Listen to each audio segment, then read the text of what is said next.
তো next part নিয়ে চলে এসেছি। আর আগের পার্টে কিন্তু তোমরা দেখেছো আমি নানপুরি আর চানা মশলা দিয়ে লাস্ট খাওয়া শেষ করেছি। আর এরপরে কী কী ছিল চলো দেখে নিই।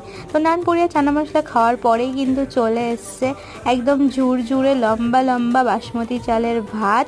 আর এর সাথেই কিন্তু ছিল ভেজ মুগ ডাল, আর তার সাথে ছিল ঝুরি আলু ভাজা। এই সব কিছু কিন্তু আমরাই রান্না করেছিলাম।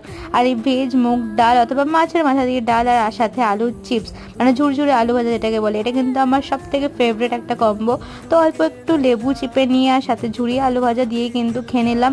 আর এটা খেতে আমার অনেক বেশি ভালো লাগে। তোমাদের কার কার ভালো লাগে অবশ্যই একটা কমেন্টে হাই করে দিও। তারপর এটা খাওয়া শেষ করে কিন্তু তারপরে চলে এসছে চিকেন, যেটা আজকে ছিল মেন আকর্ষণ। তো আমি আমার দুটো পছন্দের পিস নিয়ে নিয়েছি।